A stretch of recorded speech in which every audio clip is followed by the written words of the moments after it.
Good morning, students. This is your Punjabi course book. Today we will read new lesson. Lesson number 13. Sarojini Naidu. ਪਾਠ ਦਾ ਉਦੇਸ਼। ਮਹਾਨ ਕਵਿੱਤਰੀ ਅਤੇ ਦੇਸ਼ ਭਗਤ ਸਰੋਜਨੀ ਨਾਇਡੂ ਦੇ ਜੀਵਨ ਦੀਆਂ ਮੁੱਖ ਘਟਨਾਵਾਂ ਬਾਰੇ ਜਾਣਕਾਰੀ ਦੇ ਕੇ ਉਸ ਦੇ ਜੀਵਨ ਤੋਂ ਪ੍ਰੇਰਨਾ ਲੈਣ ਲਈ ਉਤਸ਼ਾਹਿਤ ਕਰਨਾ। ਇਸ ਪਾਠ ਦਾ ਮੁੱਖ ਉਦੇਸ਼, ਇਸ ਪਾਠ ਦਾ ਮੋਟਿਵ ਮਹਾਨ ਕਵਿੱਤਰੀ ਦੇ ਅਤੇ ਦੇਸ਼ ਭਗਤ ਸਰੋਜਨੀ ਨਾਇਡੂ ਇੱਕ ਫੇਮਸ ਪੋਇਟੈਸ ਐਂਡ ਦੇਸ਼ ਭਗਤ ਸਰੋਜਨੀ ਨਾਇਡੂ ਦੇ ਜੀਵਨ ਦੀਆਂ ਮੁੱਖ ਘਟਨਾਵਾਂ, ਉਹਨਾਂ ਦੇ ਜੀਵਨ ਦੀਆਂ ਘਟਨਾਵਾਂ ਅਤੇ ਉਹਨਾਂ ਦੇ ਜੀਵਨ ਤੋਂ ਪ੍ਰੇਰਨਾ ਪ੍ਰਾਪਤ ਕਰਨ ਲਈ ਉਤਸ਼ਾਹਿਤ ਕਰਨਾ ਇਸ ਪਾਠ ਦਾ ਉਦੇਸ਼ ਹੈ। 13 ਫੈਬ 1879 ਨੂੰ ਪੂਰਬੀ ਬੰਗਾਲ ਦੇ ਪਿੰਡ ਬ੍ਰਹਮਾ ਨਗਰ ਵਿੱਚ ਪਿਤਾ ਅਗੋਰਨਾਥ ਚਟੋਪਾਧਿਆ ਅਤੇ ਮਾਤਾ ਵਰਦਾ ਸੁੰਦਰੀ ਦੇ ਘਰ ਉਹਨਾਂ ਦੀ 8ਵੀਂ ਸੰਤਾਨ ਸਰੋਜਨੀ ਨਾਇਡੂ ਨੇ ਜਨਮ ਲਿਆ। 13 ਫੈਬ 1879 13 ਫੈਬ 1879 ਨੂੰ ਪੂਰਬੀ ਬੰਗਾਲ ਦੇ ਪਿੰਡ ਬ੍ਰਹਮਾ ਨਗਰ ਦੇ ਵਿੱਚ ਪਿਤਾ ਅਰੋਗਨਾਥ ਚਟੋਪਾਧਿਆ ਅਤੇ ਮਾਤਾ ਵਰਦਾ ਸੁੰਦਰੀ ਦੇ ਘਰ ਉਹਨਾਂ ਦੀ 8ਵੀਂ ਸੰਤਾਨ, ਉਹਨਾਂ ਦੀ 8th ਸੰਤਾਨ ਦੇ ਵਜੋਂ, ਸੰਤਾਨ ਮੀਨਸ ਔਲਾਦ ਦੇ ਵਜੋਂ ਸਰੋਜਨੀ ਨਾਇਡੂ ਨੇ ਜਨਮ ਲਿਆ, ਉਹਨਾਂ ਦਾ ਬਰਥ ਹੋਇਆ। ਉਸ ਵੇਲੇ ਇਹ ਕੋਈ ਨਹੀਂ ਜਾਣਦਾ ਸੀ ਕਿ ਵੱਡੀ ਹੋ ਕੇ ਸਰੋਜਨੀ ਨਾਇਡੂ ਭਾਰਤ ਦੀ ਕੋਇਲ ਵਜੋਂ ਜਾਣੀ ਜਾਵੇਗੀ। ਉਸ ਸਮੇਂ ਇਹ ਕੋਈ ਨਹੀਂ ਜਾਣਦਾ ਸੀ ਕਿ ਜੋ ਸਰੋਜਨੀ ਨਾਇਡੂ ਹੈ, ਜਦੋਂ ਵੱਡੀ ਹੋ ਜਾਏਗੀ ਤਾਂ ਉਹ ਕੀ ਹੋਏਗੀ, ਭਾਰਤ ਦੀ ਕੋਇਲ ਦੇ ਵਜੋਂ ਜਾਣੀ ਜਾਏਗੀ, because he is a famous poetess. ਨਿੱਕੇ ਹੁੰਦਿਆਂ ਸਰੋਜਨੀ ਹੈਦਰਾਬਾਦ ਵਿੱਚ ਆਪਣੇ ਪਰਿਵਾਰ ਨਾਲ ਰਹਿੰਦੀ ਸੀ। ਜਦੋਂ ਛੋਟੇ ਹੁੰਦੇ ਸੀ ਤਾਂ ਸਰੋਜਨੀ ਨਾਇਡੂ ਸੀ, ਉਹ ਹੈਦਰਾਬਾਦ ਦੇ ਵਿੱਚ ਆਪਣੀ ਪੂਰੀ ਫੈਮਿਲੀ ਦੇ ਨਾਲ, ਆਪਣੇ ਪਰਿਵਾਰ ਦੇ ਨਾਲ ਰਹਿੰਦੀ ਸੀ। ਉਹਨਾਂ ਦਾ ਸਾਰਾ ਪਰਿਵਾਰ ਘਰ ਵਿੱਚ ਮਾਂ ਬੋਲੀ ਬੰਗਾਲੀ ਰਾਹੀਂ ਹੀ ਗੱਲਬਾਤ ਕਰਦਾ ਸੀ।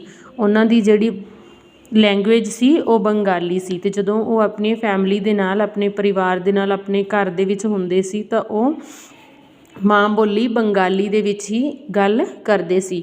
ਦੂਜੇ ਲੋਕਾਂ ਨਾਲ ਉਹ ਤੇਲਗੂ ਜਾਂ ਹਿੰਦੀ ਵਿੱਚ ਵੀ ਗੱਲ ਕਰਦੇ ਸਨ, ਐਂਡ ਅਦਰਸ ਪੀਪਲ, ਜਿਹੜੇ ਬਾਹਰ ਵਾਲੇ ਲੋਕ ਹੁੰਦੇ ਸੀ, ਉਹਨਾਂ ਨਾਲ ਉਹ ਹਿੰਦੀ ਵਿੱਚ ਜਾਂ ਤੇਲਗੂ ਭਾਸ਼ਾ ਵਿੱਚ ਵੀ ਗੱਲ ਕਰਦੇ ਸਨ। ਸਰੋਜਨੀ ਨੂੰ ਬਚਪਨ ਵਿੱਚ ਅੰਗਰੇਜ਼ੀ ਬੋਲਣ ਤੋਂ ਚਿੜ ਸੀ। ਸਰੋਜਨੀ ਨਾਇਡੂ ਜੋ ਸੀ, ਉਸਨੂੰ ਉਸਦੇ ਬਚਪਨ ਵਿੱਚ ਕੀ ਸੀ, ਇੰਗਲਿਸ਼ ਬੋਲਣ ਤੋਂ ਬਹੁਤ ਚਿੜ ਸੀ, ਨਫ਼ਰਤ ਸੀ, ਹੇਟ ਸੀ। ਇੱਕ ਵਾਰ ਤਾਂ ਅੰਗਰੇਜ਼ੀ ਬੋਲਣ ਤੋਂ ਇਨਕਾਰ ਕਰਨ 'ਤੇ, ਇਨਕਾਰ ਮੀਨਸ ਮਨਾ ਕਰਨਾ, ਉਸ ਨੂੰ ਆਪਣੇ ਪਿਤਾ ਜੀ ਦੇ ਗੁੱਸੇ ਦਾ ਸ਼ਿਕਾਰ ਵੀ ਹੋਣਾ ਪਿਆ ਸੀ। ਇੱਕ ਵਾਰ ਉਸਨੇ ਇੰਗਲਿਸ਼ ਬੋਲਣ ਤੋਂ ਮਨਾ ਕਰਤਾ ਸੀ ਤਾਂ ਉਸਨੂੰ ਆਪਣੇ ਪਿਤਾ ਜੀ ਦੇ ਗੁੱਸੇ ਦਾ ਸ਼ਿਕਾਰ ਹੋਣਾ ਪਿਆ ਸੀ, ਮੀਨਸ ਉਸਦੇ ਪਾਪਾ ਜੋ ਸੀ ਉਹਨਾਂ ਦੇ ਨਾਲ ਬਹੁਤ ਜ਼ਿਆਦਾ ਗੁੱਸਾ ਹੋਏ ਸੀ, ਅਤੇ ਉਹਨਾਂ ਨੇ ਸਰੋਜਨੀ ਨੂੰ ਉਸ ਦਿਨ ਕਮਰੇ ਵਿੱਚ ਬੰਦ ਰਹਿਣ ਦੀ ਸਜ਼ਾ ਵੀ ਦਿੱਤੀ ਸੀ। ਜਦੋਂ ਉਸਨੇ ਇੰਗਲਿਸ਼ ਬੋਲਣ ਤੋਂ ਮਨਾ ਕਰਤਾ ਸੀ ਕਿ ਮੈਨੂੰ ਇੰਗਲਿਸ਼ ਬੋਲਣ ਤੋਂ ਚਿੜ ਹੈ, ਮੈਨੂੰ ਇੰਗਲਿਸ਼ ਬੋਲਣਾ ਪਸੰਦ ਨਹੀਂ, ਤਾਂ ਉਹਨਾਂ ਦੇ ਪਾਪਾ ਨੇ ਉਹਨਾਂ ਨੂੰ ਇੱਕ ਦਿਨ ਕਮਰੇ ਦੇ ਵਿੱਚ ਬੰਦ ਕਰ ਦਿੱਤਾ ਸੀ। ਉਹਨਾਂ ਨੂੰ ਇਹ ਸਜ਼ਾ ਮਿਲੀ ਸੀ, ਉਹਨਾਂ ਨੂੰ ਦੰਡ ਮਿਲਿਆ ਸੀ, ਪੁਨਿਸ਼ਮੈਂਟ ਦਿੱਤੀ ਸੀ। ਸਜ਼ਾ ਮੀਨਸ ਪੁਨਿਸ਼ਮੈਂਟ। ਉਹ ਸਜ਼ਾ ਦਾ ਸਰੋਜਨੀ 'ਤੇ ਇੰਨਾ ਅਸਰ ਹੋਇਆ ਕਿ ਉਸਨੇ ਲਗਾਤਾਰ ਅੰਗਰੇਜ਼ੀ 'ਚ ਮੁਹਾਰਤ ਹਾਸਲ ਕਰਨ ਲਈ ਮਿਹਨਤ ਕੀਤੀ। ਫਿਰ ਕੀ ਹੋਇਆ, ਜਦੋਂ ਉਹਨਾਂ ਨੂੰ ਉਹਨਾਂ ਦੇ ਪਾਪਾ ਨੇ ਇੱਕ ਰੂਮ ਦੇ ਵਿੱਚ ਬੰਦ ਕਰਤਾ ਤਾਂ ਉਸ ਤੋਂ ਬਾਅਦ ਉਹਨਾਂ 'ਤੇ ਇਸ ਚੀਜ਼ ਦਾ ਇੰਨਾ ਜ਼ਿਆਦਾ ਅਸਰ ਹੋਇਆ ਕਿ ਉਹਨਾਂ ਨੇ ਇੰਗਲਿਸ਼ ਸਿੱਖਣ ਦੇ ਲਈ, ਇੰਗਲਿਸ਼ ਦੇ ਵਿੱਚ ਮੁਹਾਰਤ ਹਾਸਲ ਕਰਨ ਲਈ, ਮੁਹਾਰਤ ਹਾਸਲ ਕਰਨਾ ਮੀਨਸ ਸਿੱਖਣਾ, ਪਰਫੈਕਟ ਹੋਣਾ, ਹਾਸਲ ਕਰਨ ਦੇ ਲਈ ਬਹੁਤ ਮਿਹਨਤ ਕੀਤੀ, ਬਹੁਤ ਜ਼ਿਆਦਾ ਮਿਹਨਤ ਕੀਤੀ ਉਹਨਾਂ ਨੇ।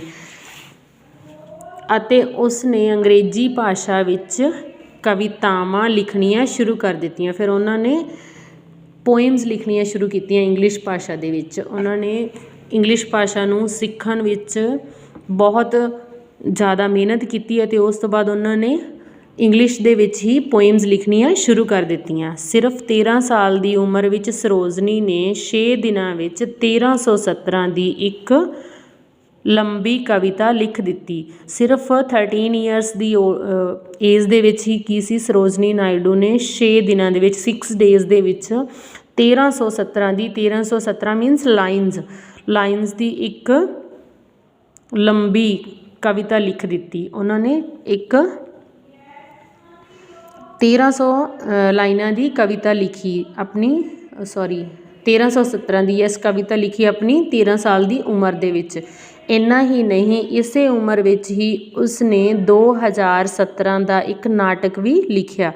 ਫਿਰ ਉਹਨਾਂ ਨੇ ਇੱਕ 2017 ਮੀਨਸ ਲਾਈਨਾਂ ਦਾ ਇੱਕ ਨਾਟਕ ਵੀ ਲਿਖਿਆ, 2000 ਲਾਈਨਸ ਦਾ ਉਹਨਾਂ ਨੇ ਇੱਕ ਨਾਟਕ ਵੀ ਲਿਖਿਆ। ਪਿਤਾ ਨੂੰ ਖੁਸ਼ੀ ਹੋਈ ਅਤੇ ਉਹਨਾਂ ਨੇ ਆਪਣੀ ਪੁੱਤਰੀ ਨੂੰ ਮੈਟ੍ਰਿਕ ਤੱਕ ਪੜ੍ਹਾਉਣ ਦਾ ਫੈਸਲਾ ਕੀਤਾ।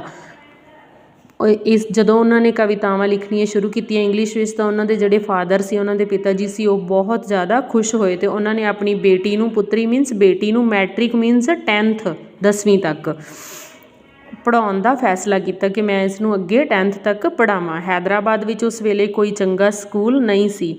ਹੈਦਰਾਬਾਦ ਦੇ ਵਿੱਚ ਉਸ ਵੇਲੇ ਕੋਈ ਵੀ ਚੰਗਾ ਸਕੂਲ ਨਹੀਂ ਸੀ। ਇਸ ਲਈ ਸਰੋਜਨੀ ਨੂੰ ਪੜ੍ਹਨ ਲਈ ਮਦਰਾਸ, ਜਿਸ ਦਾ ਅਜੋਕਾ ਨਾਮ ਚੇਨਈ ਹੈ, ਚੇਨਈ ਨਾਓ ਵੀ ਕਾਲਡ ਇਟ ਚੇਨਈ, ਉਹਨਾਂ ਨੇ ਕੀ ਕੀਤਾ, ਉਸ ਨੂੰ ਮਦਰਾਸ ਦੇ ਵਿੱਚ ਪੜ੍ਹਨ ਦੇ ਲਈ ਭੇਜਿਆ। ਮਦਰਾਸ ਤੋਂ ਮੈਟ੍ਰਿਕ ਕਰਕੇ ਉਹ ਅਗਲੇਰੀ ਪੜ੍ਹਾਈ ਲਈ ਕਿੰਗਸ ਕਾਲਜ ਲੰਡਨ ਅਤੇ ਕੈਂਬਰਿਜ ਵੀ ਗਈ ਅਤੇ 10th ਕਰਨ ਤੋਂ ਬਾਅਦ ਉਹਨਾਂ ਨੇ ਅੱਗੇ ਆਪਣੀ ਅਗਲੀ ਸਟੱਡੀ ਨੂੰ ਰੈਗੂਲਰ ਰੱਖਣ ਦੇ ਲਈ ਕੀ ਕੀਤਾ, ਅਗਲੇਰੀ ਪੜ੍ਹਾਈ ਦੇ ਲਈ ਉਹ ਕਿੰਗਸ ਕਾਲਜ ਲੰਡਨ ਅਤੇ ਕੈਂਬਰਿਜ ਵੀ ਗਈ। ਲਿਖਣ ਦੇ ਨਾਲ ਨਾਲ ਉਸਨੇ ਅੰਗਰੇਜ਼ੀ ਸਾਹਿਤ ਨੂੰ ਬਹੁਤ ਪੜ੍ਹਿਆ।